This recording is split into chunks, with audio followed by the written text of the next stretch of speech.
그것을 만들며 성취하시는 여호와, 그의 이름을 여호와라는 이가 이와 같이 이르시는도다.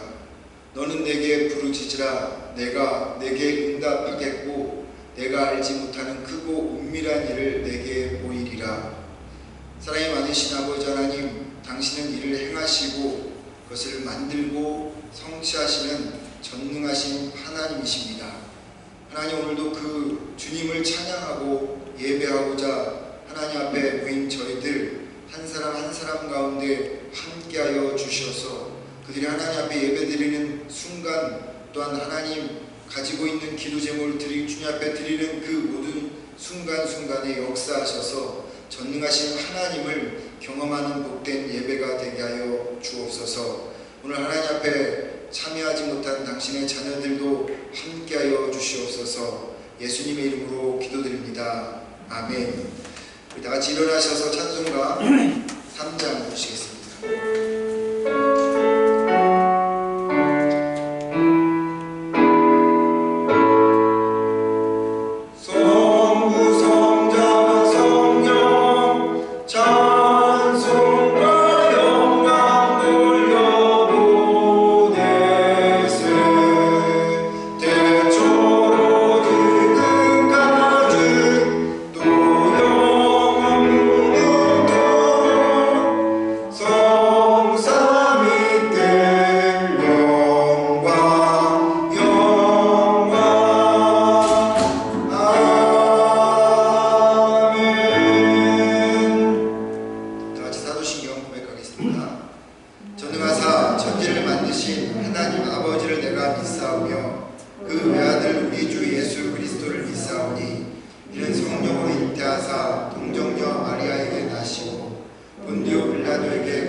찬송가 305장.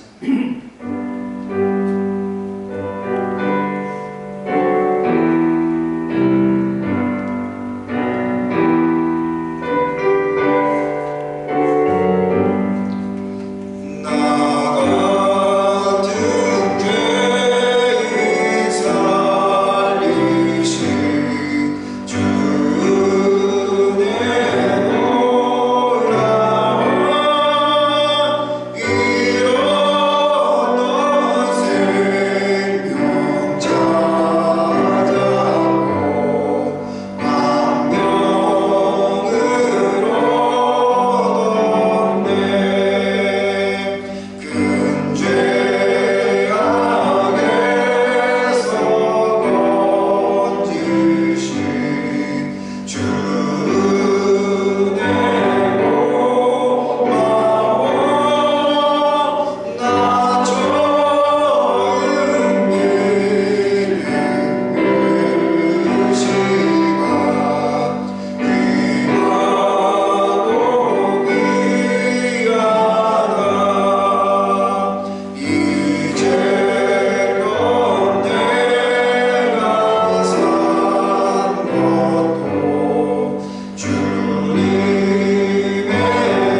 기도하도록 하겠습니다.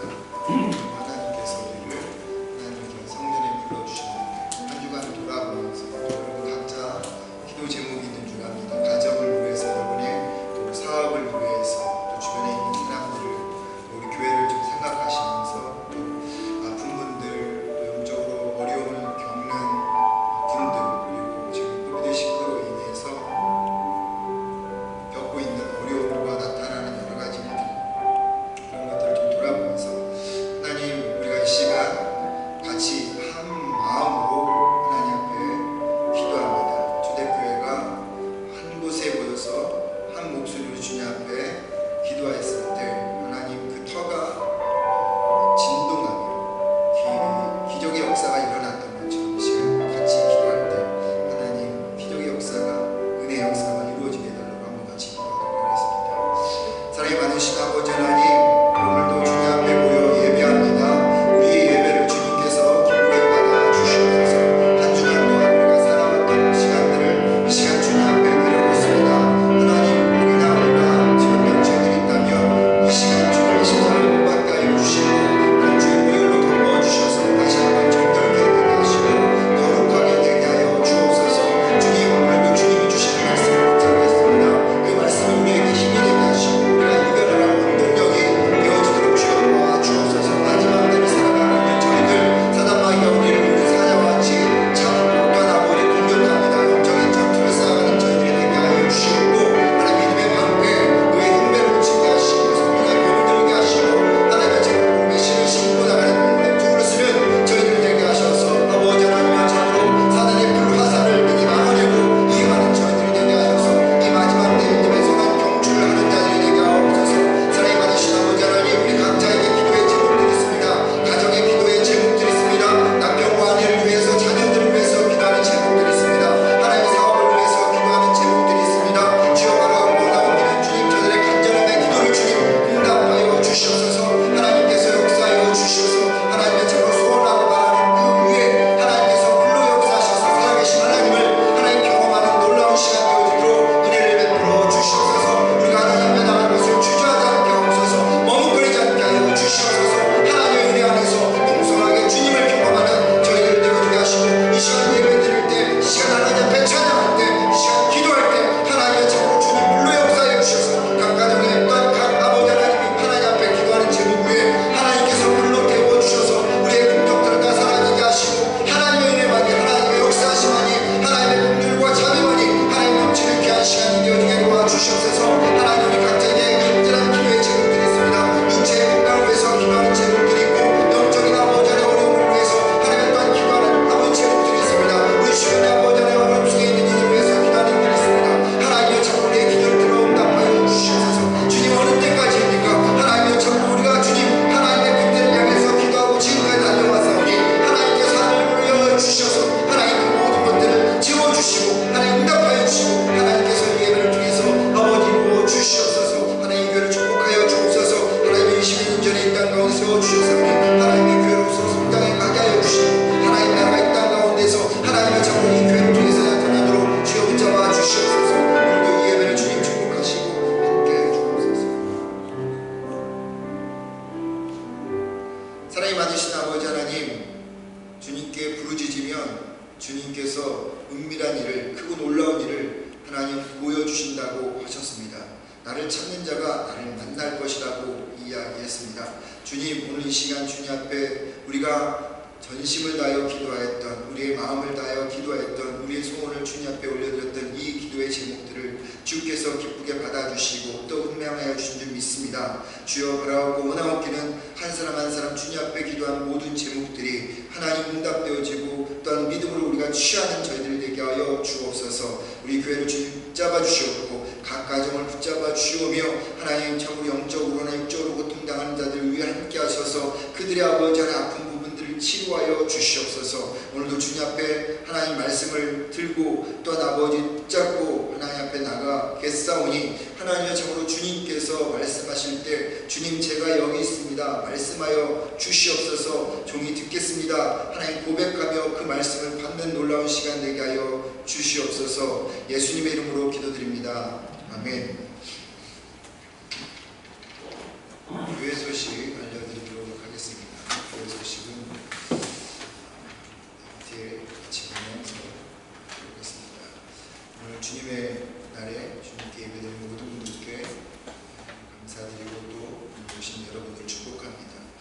금요일과 토요일에 우리가 아동부 VBS가 있었는데요. 홍호정 집사님 댁에서 아이들이 참석해서 같이 좋은 시간 보냈고요. 또 이를 위해서 예나나 시은이, 용현이가 발렌티어로도 섬겨주었습니다. 1박 2일 동안 너무 고마고 감사하고, 또 이 아이들이 많지는 않지만 그래도 우리 교회 미래고 또 앞으로 정말 하나님 나라를 아름답게 세워가는 아이들이 될 줄 믿습니다. 계속적으로 기도해 주시고요, 응원해 주셨으면 감사하겠습니다. 그리고 이를 위해서 수고해 주신 우리 홍호정 집사님, 또 집도 이렇게 오픈해서 그곳에서 하게 됐는데 감사드리고요. 또 연정자매, 요영년 사모, 그 외에 여러 또 보이지 않는 손길들이 도우셨는데 감사를 드립니다. 섬겨주신 모든 분들께 감사를 드립니다. 하나님의 말씀 같이 보도록 하겠습니다. 창세기 12장 10절부터 20절까지 말씀입니다.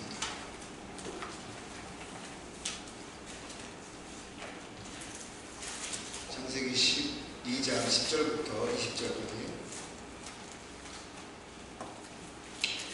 저랑 한 절씩 읽어보도록 하겠습니다. 제가 먼저 읽겠습니다. 창세기 12장 10절부터 20절입니다. 그 땅에 기근이 들었으므로 아브람이 애굽에 거류하려고 그리로 내려갔으니 이는 그 땅에 기근이 심하였음이라.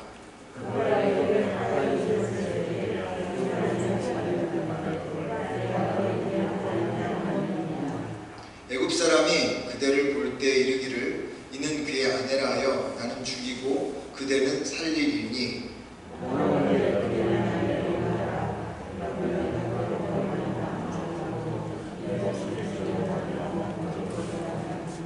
아브람이 애굽에 이르렀을 때 애굽 사람들이 그 여인이 심히 아름다움을 보았고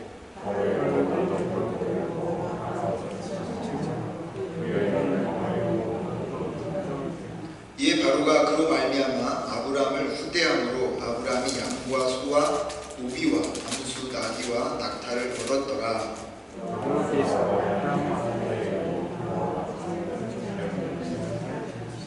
바로가 아브람을 불러서 이르되 내가 어찌하여 나에게 이렇게 행하였느냐? 내가 어찌하여 그를 내 아내라고 내게 말하지 아니하였느냐?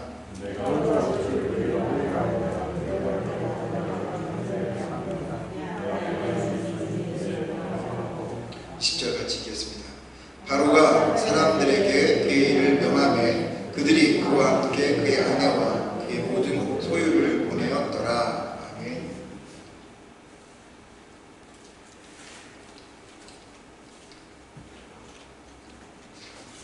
본문의 말씀을 가지고 하나님의 주권적 은혜 아브라함에 대해서 같이 말씀을 나누도록 하겠습니다. 오늘부터 4주 동안 창세기의 메인 캐릭터 누구죠? 아브라함, 이삭, 야곱, 요셉, 이 4명이 주 메인 캐릭터인데 이 4명의 그 사람들을 한 명 한 명씩 이렇게 봄으로 각 개인이 보여주는 신앙의 모습을 좀 4단계로 생각해 보도록 하겠습니다. 하나님이 우리 각자를 하나님의 자녀로 불러주셨을 때 4단계를 거쳐서 신앙이 만들어지는 것을 볼 수가 있습니다. 첫째는 하나님께서 부르시는 단계입니다. 신앙의 입문 단계일 수 있습니다. 하나님께서 한 사람을 당신의 자녀로 이제 입양시키는 그런 단계죠. 둘째는 순종의 단계로 부르십니다. 하나님의 자녀로 살아가기 위할 뿐만 아니라 하나님께서 예배해 두신 축복을 이제 주시기 위해서 순종으로 부르신다고 하는 거죠. 그리고 세 번째 단계가 하나님의 사명자가 되기 위해서는 깨부셔야 될 것이 있는데 그것이 나라고 하는 자아를 깨부시는 과정입니다.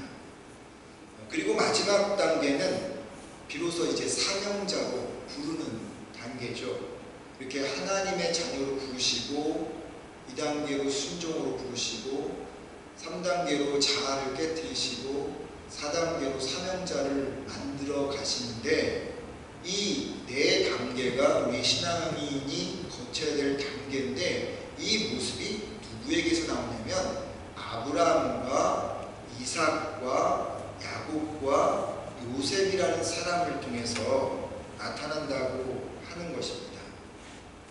따라서 오늘부터 4주 동안 한 사람씩 좀 이렇게 살펴보면서 나의 신앙의 단계는 어디에 있는지, 또 하나님 앞에 서는 날까지 어떻게 믿음의 신앙 경주를 하게 돼야 하는지 좀 생각해 보도록 하겠습니다. 먼저 아브라함을 오늘 같이 나누도록 하겠습니다. 저희 가정은 제가 한번 이야기한 것 같기도 한데 저희 가정은 종손 집안이었고요. 그리고 아버님이 3대 독자셨습니다. 그리고 듣기로는 할아버지, 그 다음에 증조할아버지, 고조할아버지인 줄 들었는데 다 20대, 30대 다 돌아가셨다. 그렇게 이야기를 들었습니다. 할아버지가 일찍 돌아가시다 보니까 할머니는 이 3대 독자인 아버지를 그러니까 젊은 때 이제 뭐라고 하죠? 청산가부가 되신 거죠. 아버지를 지켜야만 했었습니다. 종손 집에서 아들이 귀한 그 집안에서 아버님도 일찍 돌아가시면 안 되었기에 할머니는 젊은 처녀 때부터 젊은 시절부터 정말 열심히 불교에 열심히셨어요. 그래서 누구보다도 불심이 강하신 분이셨습니다. 그런 환경 속에서 제가 태어난 거죠.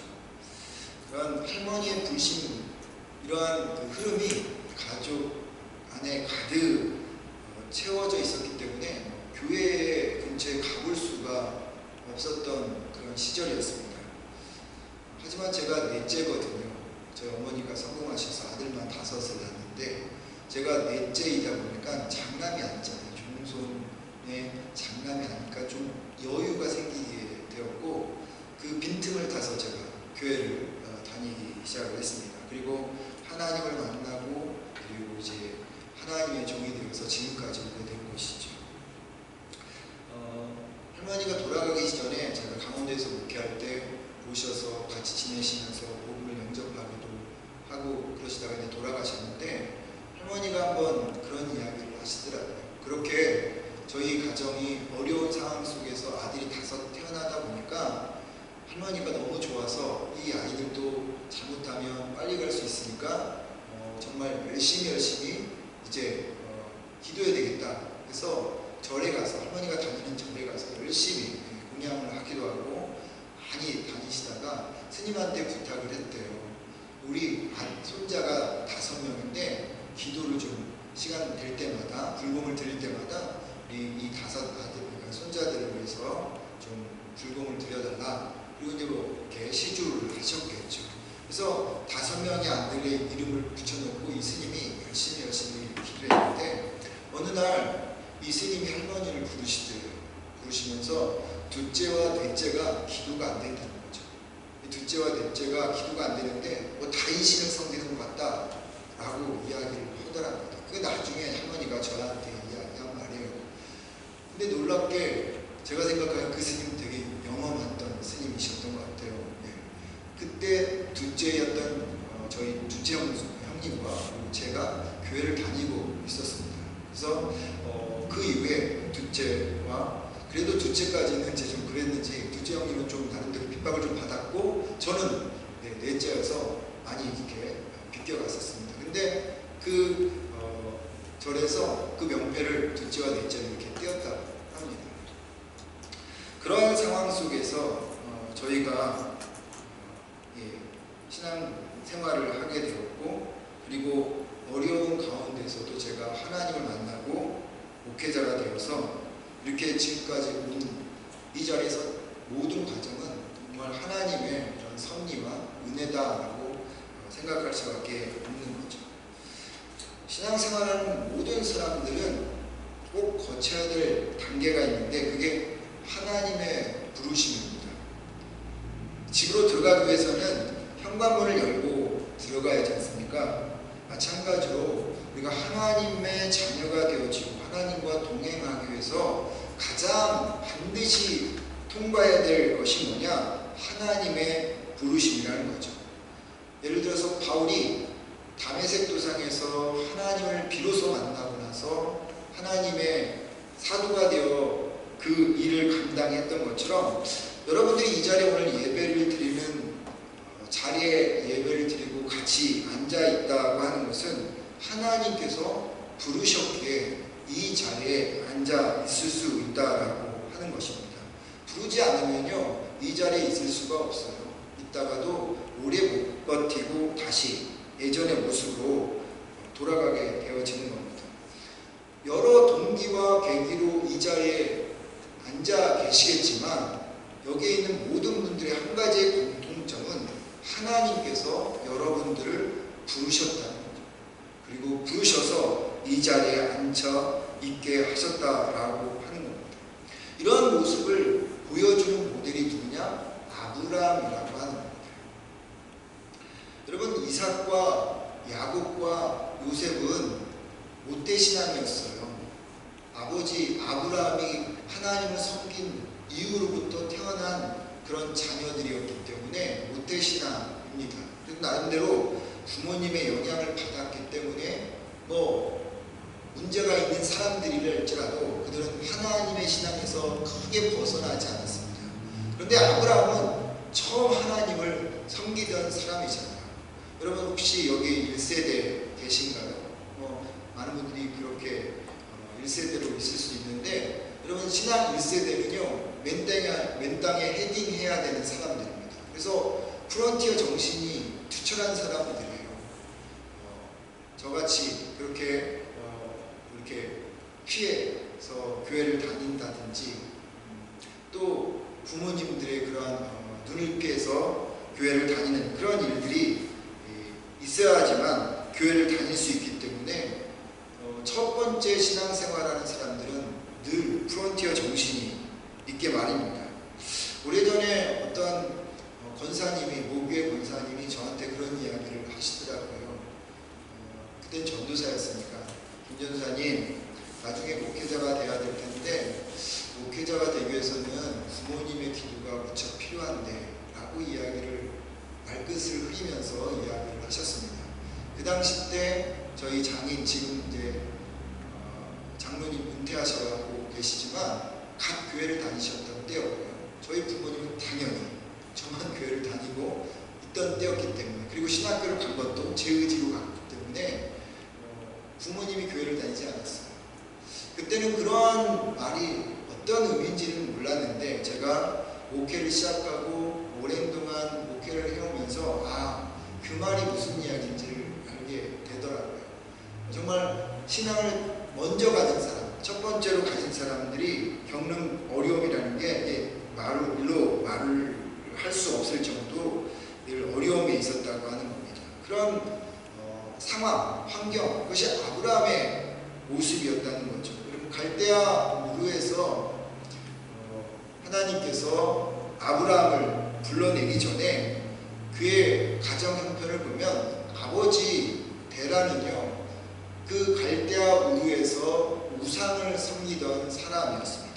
그리고 하나님께서 갈대아 우르에서 아브라함을 불렀을 때 아브라함이 뭐하고 있었을까요? 우상, 그 아버지가 섬기던 우상을 깎아서 만들어서 그걸로 장사하던 사람이었습니다.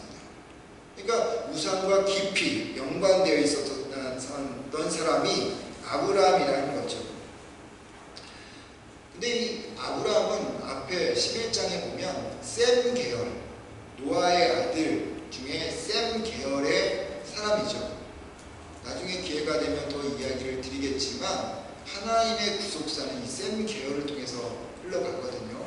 그러니까 이 셈 계열, 하나님과 밀접한 가문이었던 셈 계열이었지만 이방 땅에서 우상을 만들고 살았던 이 아브라함은 그냥 이방 민족, 하나님을 모르던 이방 민족과 마찬가지의 삶이라는 거죠. 이스라엘 사람들을 히브리인이라고 합니다. 여러분 들어보셨죠? 히브리인의 노예, 어디에서 그 노래가 나오죠? 히브리인의 노예, 히브리인, 이 단어는 무슨 뜻이냐면요, 강을 건넜다라는 뜻입니다. 강을 건넜다. 왜 히브리인이라고 이 이스라엘 민족에게 붙여졌냐면, 말씀드린 것처럼 아브라함이 갈대아 우르라는 지역에서 불림을 받아서 하란으로 왔고, 하란에서 다시 밑으로 이 가나안 땅으로 왔는데, 그때 유프라테스 강을 건너왔거든요. 그래서 건너와서 이 사람들을, 가나안 땅에 있는 사람들이 뭐라고 하냐면 강을 건넌 사람, 즉 히브리인이라고 그때부터 창세기 14장부터 부르기 시작했다고 합니다. 이 히브리인이라는 그 의미는 무슨 얘기냐면, 이 사람들이 저 이방 땅에서 온 사람이다 라는 그런 말인 거죠.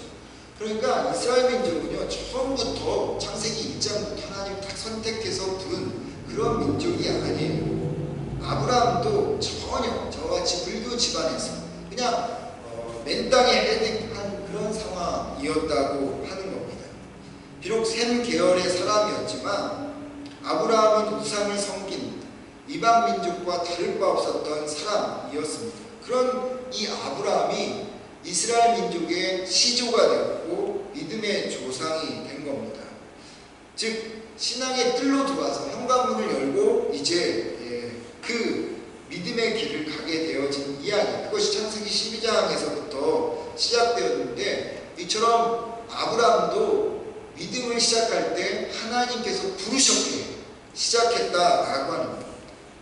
그런데 여러분, 누구를 부를 때는 늘 이유가 있죠. 예를 들자면 엄마가 방에 있는 아이를 부릅니다. 왜냐하면 밥을 먹으라고 부르는 거죠. 이유가 있기 때문에 부르는 겁니다. 고용주가 고용인을 부릅니다. 왜 부르겠습니까? 일을 맡기기 위해서 부르는 거죠. 목사가 성도를 부릅니다. 왜 부릅니까? 영혼을 위해서 부르는 거죠. 각각의 이유들이 다 있는 겁니다. 부를 때는요. 하나님께서 아브라함을 불렀단 말이죠. 신앙의 입문 단계로 불렀을 때는 이유가 있다고 하는 거죠. 그게 창세기 12장 1절부터 9절까지 잘 나와 있습니다. 아브라함을 축복하기 위해서, 모든 민족의 이제 복의 근원이 되기 위해서 아브라함을 그렇게 부른 거죠.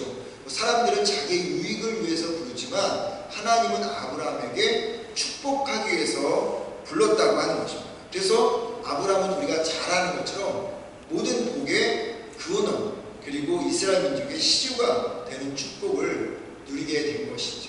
바라는 것은 여러분들이 신앙의 1세대건 2세대건 여러분을 통해서 여러분의 자녀들이, 여러분의 가정이 축복을 받는, 아브라함의 그런 시작을 통해서 이루어진 것처럼 여러분을 통해서 그 축복들이 여러분의 자녀들에게 이어져 가기를 주님의 이름으로 축원을 드립니다. 하나님의 부르심이 여러분들을 이 자리에 있게 하셨고, 그 부르심으로 인해서 그 축복으로 이제 나갈 수 있는 자리가 되었다는 거죠. 그런데 여기 중요한 것이 있어요. 아브라함이 하나님의 축복을 받는 사람이 되었고, 복의 근원이 되었고, 이스라엘 민족의 시조가 되었는데, 그럴 만한 자격과 자질과 능력이 됐기 때문에 그 사람을 불렀느냐는 거예요. 말씀드렸죠? 이 아브라함은 이스라엘의 첫 번째, 우리나라는 주몽이 첫 번째 그 시조라고 이렇게 이야기를 하듯이, 우리 맞나요? 시조가 되었듯이 이스라엘 민족의 시조는 아브라함이라고 하는 이 사람을 통해서 되었다는 거죠. 그게 얼마나 영광스럽습니까? 그런 영광의 자리에 하나님께서 불렀는데, 그런데 이 사람이 그럴 만한 자격과 능력과 자질이 있었느냐라는 겁니다. 결론부터 말씀드리면 절대 아니라는 거죠. 그것이 오늘의 이야기예요. 여러분, 창세기 11장 바벨탑 사건 잘 아시죠? 이 사건으로 인해서 정말로 껌껌한 분위기였습니다. 그런데 하나님께서는 그 어둠침침한 상황 속에서 희망의 불씨를 살짝 남겨둡니다. 그 사람이 아브라함이었어요. 그 희망의 불씨가 아브라함이었고 그 불씨가 타오르기 시작하는 것이 창세기 12장부터 이야기입니다. 그래서 12장은 이런 하나님의 놀라운 축복이 1절로부터 9절까지 잘 되어 있어요. 하나님께서 아브라함을 갈대아 우르에서 부르셨고 복의 근원으로 삼아주셨고 이런 또 상황 속에서 아브라함은 믿음으로 하나님 제가 가겠습니다. 갈 바를 알지 못하겠지만 가라는 곳에 제가 가겠습니다 하는 이런 믿음의 과정을 우리가 들으면 무척 감동이 되죠. 와, 대단하다. 우리도 저런 믿음이 있었으면 좋겠다. 정말 아브라함은 믿음의 아버지가 될 만해 감동과 감격이 받기에 아주 충분한 이야기입니다. 충분한 자격이 있는 사람 같아요. 그런데 여러분, 이런 아브라함의 은혜스러운 이야기 뒤에 곧장 나오는 이야기가 오늘의 이야기예요. 오늘 이야기 읽어보셨으면 아시겠지만 여자분들은 무척이나 열받는 이야기입니다. 그렇죠? 안 열받나요? 네, 무척이나 열받는 이야기인데요. 무슨 얘기입니까? 아브라함이 아내 사레를 자기 와이프를 애굽으로 내려갔는데 애굽에 있는 바로 왕에게 자기가 죽을까봐 이 사례를 보내는 장면입니다. 나중에 이제 이 모든 사건이 잘 해결되긴 했지만 여러분, 이 이야기가 정상적인 이야기인가요? 우리 박무수 집사님 만약에 이런 상황이 되면 우리 장경 집사님 이렇게 다른 남자한테 보내실 마음이 있으세요? 확실하게 잘 대답하세요. 우리 이성 목사님, 네, 우리 홍가희 목사님, 이분들은 다 평생 지조를 지키시는 분이시기 때문에 절대 그럴 분들이 아니시죠.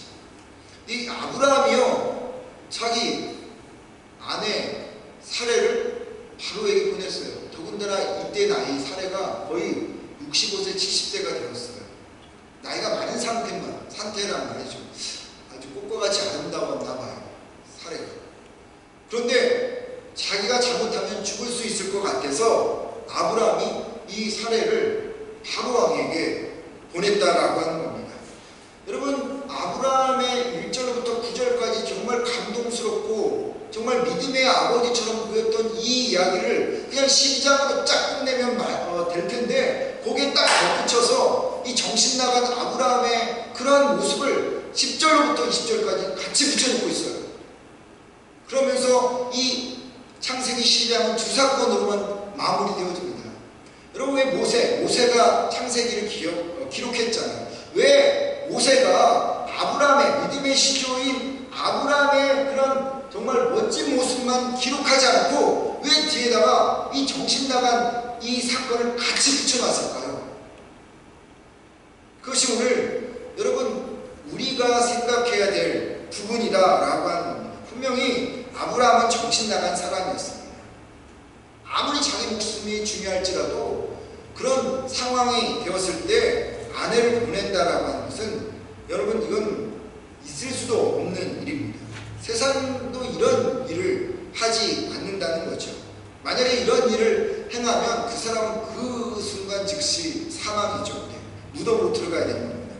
근데 여러분, 그런 사람이라면 아브라함을 하나님께서 선택해야만 했습니까? 말아야 했습니까? 그런 사람인데 하지 말아야 되죠. 이런 자격도 자질도 능력도 안 되는 사람을 이스라엘의 시조가 되어지고 믿음의 조상이 되어지고 복의 근원으로 만든다고 하는 게 이게 말이 되는 이야기입니까? 그런데 하나님은 그렇게 하지 않았다는 거죠. 그런 참담한 모습을 보였던 아브라함을 계속해서 사용합니다. 왜 그럴까요? 왜 전혀 안 어울리는 두 이야기를 창세기 12장에서 같은 지면에 딱 두고 이야기를 하고 있을까요? 답은 딱 하나입니다. 뭐냐면 아브라함은 복의 근원이 될 만한 자격이 있는 사람이 아니라는 거예요. 자격과 자질과 능력이 없는데 하나님이 이 아브라함을 전적으로 그냥 택해서 그 사람을 만들어 가셨다는 거예요. 그를 부르셨다는 겁니다. 아브라함은 노고 하나님은 예스라고 하는 겁니다. 그것이 창세기 12장이 이 두 사건이 나오는 이유예요. 그냥 아브라함의 좋은 모습만 보이지 않고 그 뒤에 이 아브라함의 엉뚱한 이 행동을 붙인 이유는 아브라함이 정말 그럴 만한 자격이 되었기 때문에 부른 것이 아니라 이렇게 엉뚱한 사람임에도 하나님은 그를 불렀다. 그리고 그를 통해서 아브라함의 그 역사를 통해서 예수 그리스도가 태어나게 하시고 이스라엘 민족의 시주가 되었다라고 하는 겁니다. 여러분 그렇게 생각해 본다면 우리가 하나님께 부름을 받아서 이 자리에 앉아있다고 하는 것 자체가 그런 의미라는 거예요. 우리가 하나님의 은혜를 받을 만한 자격이 없고 하나님의 자녀가 될 자격이 없고 하나님의 상속을 받을 만한 자격이 없는데 하나님 우리를 그렇게 부르셨다는 겁니다. 우리가 능력이 되어서요? 우리가 자격이 되어서요? 전혀 그렇지 않아요. 여러분 아브라함의 이런 자격과 또 능력 없는 모습은 그 뒤에서도 계속 나와요. 창세기 20장에 보면은 집에 가서 한번 찾아보시면 좋겠는데 12장에서 했던 사건 다시 또 반복해요. 아시죠? 이 사건을 다시 한번 뒤에 가서 반복합니다. 누가요? 아브라함이요. 그런 이야기 있죠. 한 번은 실수지만 두 번은 뭐라고 하죠? 실력이다 이렇게 이야기하잖아요. 네? 어떻게 한 번도 아니고 두 번 자기 와이프를 다른 남자한테 주려고 하느냐는 거죠. 그러고 보면 아브라함이요 그 애굽 내려갔었을 때 그 상황이 어쩔 수 없어서 여보 미안해 정말 이 상황이 어쩔 수 없어서 당신 가줘야 돼 이게 아니라 그 인품 자체가 아브라함 성품 자체가 그런 사람이었다는 거예요. 어쩔 수 없어서 이 사례를 보낸 것이 아니라는 겁니다. 아브라함 자체가 아브라함 인품이 그런 못된 사람이었다라고 하는 것을 우리가 알 수가 있는 거죠. 여러분 나중에 창세기 16장에도 보면 그렇게 기다리라고 했는데 기다리지 못하고 하갈을 얻어서 아들 이스마엘을 얻죠. 이 일로 인해서 사단이 났잖아요. 그 밑으로 태어났던 중동의 사람들이 오늘 아랍권의 사람들과 그래서 이스라엘 민족이 계속 싸우는 이 중동의 분쟁의 불씨가 되게 했던 그 단초를 누가 제공했냐면 아브라함이라는 겁니다. 물론 뭐 아브라함이 여러 멋진 모습도 했죠. 아들 이삭을 바치는 그런 믿음의 모습도 행했고 하나님과 언약을 맺는 그런 일들도 했지만 그러기에는 그런 이 아브라함의 그런 모습들은 그가 행했던 악한 모습에 다 묻혀서 빛도 발하지 못할 정도로 아주 형편없는 그런 아브라함의 모습이라고 하는 것입니다. 이렇게 여러분 아브라함이 형편없었음에도 불구하고 하나님이 그를 부르신 것은요 하나님의 전적인 은혜라고 밖에는 우리가 설명할 수가 없어요. 여러분 내가 하나님의 자녀가 됐다. 가끔 그런 사람도 있잖아요. 저런 사람이 교회를 다녀. 김규호 목사 저 사람이 어떻게 목사가 됐지? 이렇게 이야기할 수 있잖아요. 근데 여러분 그건 하나님의 전적인 은혜라는 거죠. 하나님께서 그 사람을 그렇게 불렀기 때문에 그를 사랑하시는 거예요. 그러니까 여러분 우리가 쉽게 판단할 수가 없는 거죠.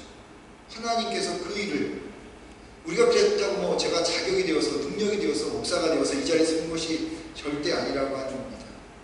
사실 세상은요 늘 인정받고 능력 있는 사람들이 선택받아서 살아가죠.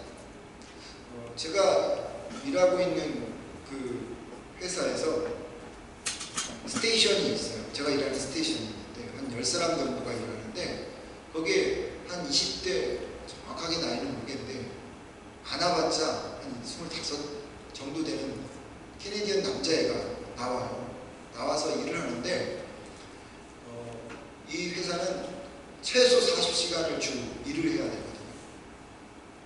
그러지 않으면 문제가 생겨나요. 근데 이 친구는요 특이하게도 일주일에 한 번 나올까? 어느 때는 2주, 3주에 한 번 나오고 뭐 이틀 나오고 그 다음에 안 나와요. 우리가 같이 모이면 쟤 금수저 아니야? 쟤 뭐 이렇게 CEO의 지인 아닐까? 슈퍼바이저의 뭐 아는 사람 아닐까? 할 정도로 간혹 나와요. 그러다가 그 다음날 또 나올 줄 알고 안 나와요. 그런 사람들을 보면서 야, 저런 사람들이 빽이 있어서 그런 거다라고 사람들이 이제 이야기를 합니다. 세상은 어떤 자격과 능력이 된 사람을 선택하고 부르죠. 그런 사람들이 주류 그룹에 들어갑니다. 그렇다면 하나님의 구속사를, 하나님의 나라를 이어갈 사람들이 세상의 가치와 또한 기준에 의해서 선택되어진다면, 그러면 금수저와 같은 사람들이 선택되어져야 되겠고, 아브라함은 순위에 한참 밀리겠죠. 아예 들어오지도 못할 겁니다. 근데 생각해보니까 아브라함만 그럽니까? 모세도 그렇고 다윗도 그렇고 다 그렇다는 거죠. 우리가 존경할 만한 사람들이 다 그렇다는 거예요. 그 뒤에 나오는 이삭, 야곱, 요셉 다 마찬가지입니다. 그런데 그런 사람들을 다 제쳐두고 아브라함을 부르셨다는 것은요, 하나님 나라는 자격과 능력과 자질로 만들어지는 나라가 아니라 하나님의 그냥 은혜로만 만들어지는 나라다라고 하는 겁니다. 하나님 나라는 인간의 자격과 자질과 능력이 단 1%도 들어가지 않는 나라, 영향력을 미치지 못하는 나라라고 하는 거죠. 왜입니까? 하나님은 인간이 어떤 능력과 어떤 자질과 어떤 그런 힘, 필요치 않아요. 여러분, 우리가 뭔가 하나님을 향해서 우리가 가끔 그런 비유하잖아요. 여러분, 자녀들이 어렸을 때 또 지금이라도 뭔가를 해서 부모님들을 기쁘게 해주고, 여러분, 그것이 기쁩니까? 그게 아니잖아요. 그냥 내 자녀들이 그냥 활동하고 나를 위해서 위해주는 마음, 벌어오는 것 때문에 우리가 기뻐하고 대견스러워하요. 그렇지 않잖아요. 그냥 있는 것 자체, 그 사람, 그것 때문에 감사하듯이 하나님은요, 우리가 뭔가를 해서 하나님 나라를 이루고, 그리고 하나님의 역사를 이루고, 여러분, 이런 거 사실 전혀 필요치 않아요. 그냥 하나님 혼자 다 하셔도 돼요. 왜요? 그분은 엘샤다이 전능한 하나님이시거든요. 전능한 하나님이 못하실 게 어디 있겠습니까? 다 하시는 분인데. 그렇다면 여러분, 인간의 노력과 행위 아무 스무짝에도 없는 거예요. 하나님 나라는. 오늘 여러분 가사 찬양했죠. 전능하신 나의 주 하나님은 능치 못하실 전혀 없네.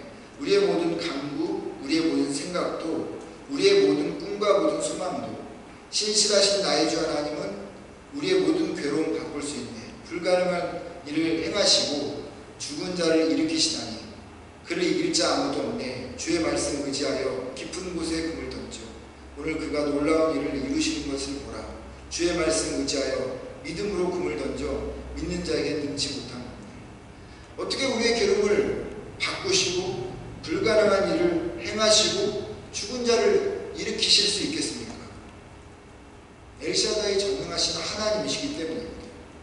그 나라는 인간의 노력도 자질도 능력도 전혀 개입될 수 없는, 그냥 하나님께서 모든 것을 다 하시는 나라는 거죠. 그런 하나님께서 여러분 우리를 선택하셨으면, 능력도 안 되는 자질도 안 되는 우리를 선택하셨으면 우리를 그렇게 만들지 못하실까요?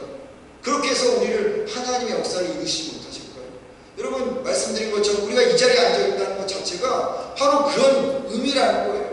하나님은 우리와 같은 정말로 하나님 앞에 자격 없는 자들을 하나님께서 불러서 우리를 하나님의 나라를 위해서 쓰이도록 만들어 가신다라고 하는 것입니다. 세상은 자격 갖춘 사람을 사용하지만 하나님은 그런 것에 관심 두지 않고 당신을 사랑하는 자, 당신을 찾는 자, 그런 사람을 택하셔서 자녀 삼아주시고 상속자 삼아주시고 하나님의 정권대사로 이 땅을 위해서 사용하도록 부르신다라고 하는 것입니다. 우리 모두가 예전에는 본질상 진노의 자녀였어요. 그리고 세상의 가치관을 사모하며 살아가던 사람이었다는 거죠. 형편없는 우리였다고 하는 겁니다. 그런 우리를 하나님께서 너는 내 아들라 부르시고 두 팔로 안아주시고 힘들 때 지칠 때 위로해 주시고 또 의의 자녀로 축복해 주신 것 우리 자격이 아닙니다. 전적으로 하나님의 그 원컨디셔널 사랑, 긍휼, 그것 때문에 우리가 하나님 앞에 이렇게 예배드리고 자녀가 되어진 거죠. 그것을 누가 보여주고 있다고요? 아브라함이 보여주고 있다는 거죠. 능력도 안 되는 사람을 선택해서 믿음의 시조가 되어진 것, 바로 그것이 하나님의 전적인 은혜인 여러분들이 이 자리에 앉아있는 것은 하나님의 전적인 은혜예요.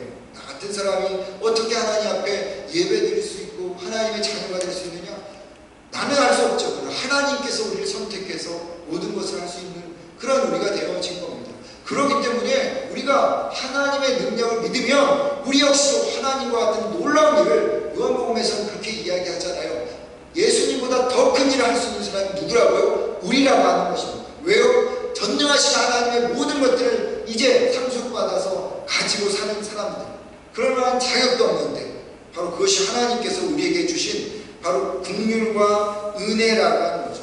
이렇게 하나님의 주권적인 은혜와 그리고 이 긍휼을 받은 사람에게 나타나는 자세는 뭘까요? 두 가지입니다. 첫 번째는 당연히 감사이겠죠. 구원받을 수 없고 축복받을 수 없고 하나님의 믿음의 그런 상속자가 될 수 없는데 전폭적인 지지로 은혜로 긍휼로 우리가 구원을 받았다면 할 수 있는 것은 감사밖에 없는 거죠. 아침에 눈을 떠도 감사요. 고단하고 피곤한 몸을 이끌고 일터로 나가는 것도 감사요. 내 마음과 맞지 않는 사람과 함께하는 것도 감사고, 그러다가 일주일 보내고 다시 이 주님의 전에 나와 예배드리고 찬양하고 기도하는 것도, 하나님의 말씀을 듣는 것도 다 감사라고 하는 것입니다. 러시아의 대표적인 작가인 도스토옙스키라고 하는 사람이 있잖아요. 이 사람이 정치적인 일로 엮여갖고 감옥에 가게 됩니다. 그러다가 사형 선고를 받아요. 그리고 사형장에 이제 갑니다. 사형장에 가서 그 단두대 앞에 쓰게 되는데, 그 단두대가 떨어지려고 하는 그 순간에 황제의 어명이 막 달려와서 그를 풀어주게 되어집니다. 이 극적으로 살아난 도스토옙스키가 그 이후에 감옥에서 쓴 편지, 형에게 쓴 편지가 이렇습니다. 사랑하는 형, 지금 이 순간 과거에 만났던 모든 사람들을 기꺼이 사랑하고 포용할 수 있을 것 같아 오늘 죽음과 직면하고 소중한 사람들에게 작별을 구할 때가 되어야 그런 사실을 깨달았어. 돌이켜보니 비방과 실수와 학대 속에서 소중한 것을 얼마나 많이 잃어버렸는지 몰라. 내 심장과 영혼에 얼마나 많은 죄를 지었는지 몰라. 삶은 선물이고 선물이야. 나는 희망을 잃지 않을 거야. 내 영혼과 심장을 순결하게 간직할 거야. 나는 더 나은 사람으로 다시 태어날 거야. 이것이 내 희망이자 위안의 전부야. 이것이 도스토옙스키가 감옥에서 형에게 쓴 편지입니다. 죽기 직전에 살아나서 감사한 마음으로 쓴 편지죠.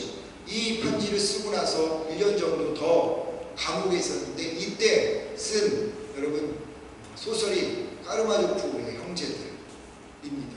그리고 죄와 벌과 같은 그러한 아주 불후의 명작 같은 책을 쓰게 되어진 것이죠. 그가 죽음에서 살아났기 때문에 살아날 수 없는 자기가 살아났다는 것에 감사해서 그는 그 이후에 자기의 인생에 있어서 늘 감사한 마음으로 이렇게 여러분 책을 써가지고 하나님의 그런 전적인 은혜, 긍휼을 경험하게 되었다고 하는 겁니다. 그러게 여러분, 우리가 하나님께 부름을 받았죠. 우리가 한 주간을 살아가는 데 있어서 우리 입술에서 고백되어지는 것은 감사여야 하는 것이고요. 사람을 만나도 어떤 상황이 되어도 감사해야 된다라고 하는 것입니다. 두 번째로는요, 이런 하나님께 부름 받은 사람들은 겸손해야 되겠죠. 자격 또한 자질과 능력이 되어서 하나님께 선택을 받았다면 뭐 겸손, 내 능력이 됐으니까 이 회사에 취직했어, 내가 능력이 됐으니까 뭐 합격했어, 이러면 여러분 뭐 그만할 수 있겠죠. 그런데 능력도 안 되는데, 예전에 여러분 김성주라고 하는 그 아나운서 아시죠? 이분이 아버님 목사님이시고, 근데 이 사람이 시험을 받는 중앙대인가 어디 간증하는 얘기를 들었어요. 이렇게 보니까 시험을 봤는데 자기가 시험을 이렇게 다 채우지 못해갖고 떨어질 뻔했대. 그랬는데 그 앞에 있는 사람이 한 번 못해갖고 자기가 이렇게 그냥 추가적으로 자기가 붙었다는 거예요. 그리고 나서 지금의 한국의 최고의 그런 아나운서가 됐다, 이런 간증을 듣는 그러한 시간이 있었었는데, 여러분, 자격이 되면 뭐 충분히 할 말이 있겠죠. 그러나 자격이 없는 사람이 하나님의 은혜를 받아 그 자리에 있다면 우리가 가져야 될 마음은 뭐냐? 겸손하다라고 하는 것입니다. 겸손해야 한다라고 하는 것입니다. 자기 본분을 잃어버리고 멀거나 하면 안 된다는 거죠. 간혹 자기가 사람인 것처럼 생각하는 그런 동물들도 있잖아요. 여러분, 그거는 본분을 잃어버렸기 때문에 그렇습니다. 본분을 잃어버리면, 자기의 위치를 잃어버리면 애침을 당하는 거죠. 그래서 바울이 이렇게 이야기합니다. 너희는 그 은혜로 인하여 믿음으로 말미암아 구원을 얻었나니 이는 너에게서 난 것이 아니요 하나님의 선물이라. 누구든지 자랑치 못하게 함이니 이는 누구든지 자랑하지 못하게 함이라. 이렇게 이야기하고 있습니다. 자랑할 것도 없고 능력도 되지 않는데 하나님께서 자신을 자녀 삼아 주셨기 때문에 겸손해야 된다라고 하는 말입니다. 여러분, 우리가 하나님 앞에서 가져야 될 두 가지가 바로 감사와 겸손, 이것이 주님께 부름받은 사람의 모습이라고 하는 것이죠. 신앙의 첫 번째 단계는 부르심입니다. 아브라함 자격도 되지 않는 사람을 부르셨습니다. 우리를 자격도 되지 않는 사람을 부르셔서 하나님의 자녀 삼아 주셨습니다. 그러기에 이제는 우리가 하나님 앞에 감사와 겸손으로 살아가야 된다라고 하는 것이죠. 어떤 분들은 이 아브라함의 첫 번째 단계에 있는 분이 계실 수도 있습니다. 그리고 이 단계, 부르심의 단계를 벗어난 사람도 다음 단계로, 그 다음 단계가 이제 이삭의 단계입니다. 다음 주에 보겠는데 이삭의 단계로 가 있는 사람들도 있을 것이고, 그 다음 단계가 야곱의 단계고, 그 다음 단계가 요셉의 단계일 텐데 그 단계에 있을 수도 있을 것입니다. 그런데 어떤 단계가 되었든 최소한 우리는 이 부르심의 단계를 통과해야 합니다. 그리고 우리는 그렇게 통과가 된 사람들입니다. 그러기에 우리가 하나님 앞에 하나님의 전적인 은혜로 인하여서 구원받고 하나님의 자녀가 되었고 상속자가 되었다면 우리가 살아가는 날 동안 감사하고 어느 곳에 있든지 겸손하게 살아가는 여러분과 제가 되기를 주의 이름으로 축원을 드립니다. 같이 찬양하죠. 아까 불렀던 찬양, 그 전능하신 하나님께서 못하실 일이 없으십니다. 그 하나님이 우리를 부르셨습니다. 그런데 혹시 우리가 어떤 어려움에 직면해 있다면 하나님을 의지하여서 불가능을 가능하게 하시고 죽은 자를 일으키시고 이길 모든 것을 세우시는, 죽은 자까지 세우시는 그 하나님을 의지해서 하나님 앞에 믿음으로 선포하며 나가는 우리가 되었으면 좋겠습니다. Thank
능력이 충만하신 하나님이신데 여러분들을 마음만 먹으면 어떻게든 사용하시는 그런 하나님이십니다. 이 시간 한번 좀 기도할 때 하나님 우리를 주님의 자녀로 불러주셨다면 하나님의 귀한 그 일들을 위해서 하나님 우리가 사용되게 하여 주십시오.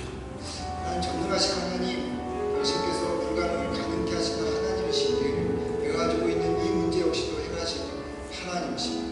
하나님께서 이 문제의 역사를 주시어서 이 또한 은혜 가운데 해결하여 달라고 우리 한번 가지고 말씀을 생각하면서 잠깐 기도하도록 같이 기도하겠습니다.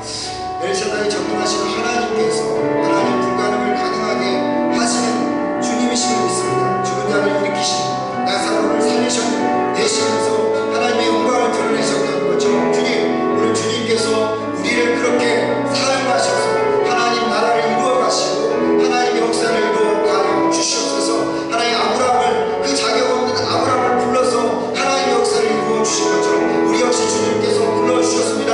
하나님 이제 우리가 그것을 믿고 하나님께서 우리를 통해서 일하심을 믿고 하나님께 반응하는 저희가 되게 하옵소서. 특별히 기도합니다. 하나님 우리가 정말 주님 앞에 가지고 있는 그런 아버지 기도의 제목들 위해 역사하여 주셔서 그 모든 것들이 행하여 주심으로 말미암아 하나님께서 얼마나 귀하고 역사하시는 하나님이심을 하나님 우리가 친히 몸소 경험하는 저희들 되게 하여 주옵소서.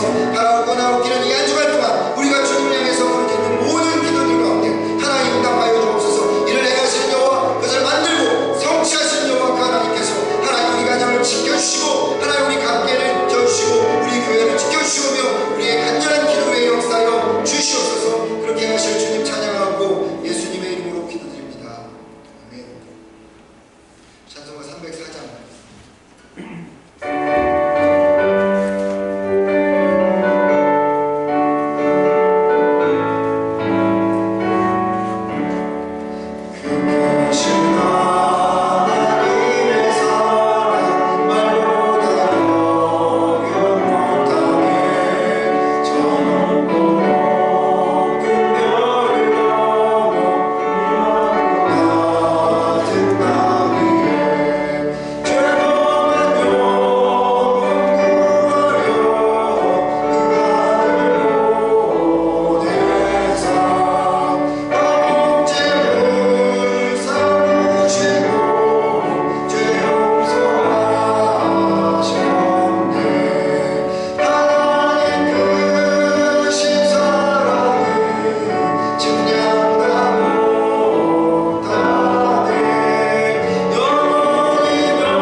자녀 삼아주시고 하나님의 은혜 안에 품어주시며 아버지 하나님 우리가 미처 생각하지 못하는 이루 헤아릴 수 없는 많은 축복을 더하여 주시오며 또 우리로 인하여서 누군가가 하나님 살아날 수 있도록 저희를 불러주신 하나님 감사와 찬양과 영광을 드립니다.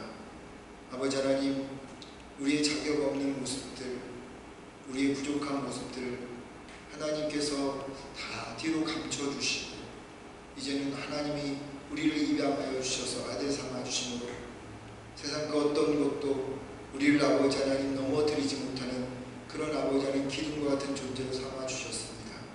그러기에 아버지 하나님 우리가 더욱더 주님 앞에 감사한 자 되게 하옵소서. 우리가 더욱더 주님 앞에 겸손한 자가 되게 하여 주옵소서. 날마다 이 땅에 살아가는 동안 하나님께서 우리를 부르신 그 부르심을 잊지 않고 하나님 살아가는 저희 모두가 되어지게 하여 주옵소서. 오늘도 주님 앞에 하나님 물질을 드렸습니다. 과거에 2랩돈 정성 드렸던 그 2랩돈을 귀하고 감사히 받았던 주님 아버지 정말 이 코비드19로 인하여서 많은 이들이 경제적으로 어려움을 겪었습니다. 그런 어려움 속에서도 하나님 살아가는 마음으로 또 아버지 하나님 주님 앞에 나를 드리는 마음으로 드린 귀한 물질들을 귀하게 받아주시고 하나님 그 물질을 축복하여 주셔서 하나님 30배, 60배, 100배의 결실로 그들의 가정 속에서 그들의 삶 속에서 맺혀지는 놀라운 역사가 일어나게 하여 주옵소서. 하나님 나라를 위해서 귀하게 사용되어지게 하여 주시오며 또 이 교회를 위해서 아름답게 쓰여짐 받는 물질들이 되게 하옵소서. 물질의 어려움 당하지 않도록 풍족하게 채워주시고 각 가정마다 주님 그 곤란 속에서도 이겨갈 수 있도록 힘주시고 능력 허락하여 주시옵소서. 이제는 우리 주 예수 그리스도의 은혜와 하나님의 크신 사랑과 성령님의 감동, 감화, 교통하심이 자격도 되지 않고 자질과 능력도 없는 우리를 하나님의 자녀 삼아주시고 평생을 주의 나라를 위해서 하나님 탐영자로 불러주신 주님의 그 은혜 안에서 아버지 살아가는 저희들이 되게 하셨사오니 이제는 정말 주님의 그 놀라운 삶을 아버지 살아가겠다고 다짐하며 이 성전을 나가는 당신의 자녀들 머리머리 위에 그리고 그들의 가정 위에 하나님 일터 위에 우리가 살고 있는 이 땅 밴쿠버와 또 이 땅에 있는 교회들 위에 두고 온 조국과 조국 교회 위에 그리고 코비드19로 고통받는 전 세계 위에 이제부터 영원토록 함께하기를 간절히 축원하옵나이다. 아멘.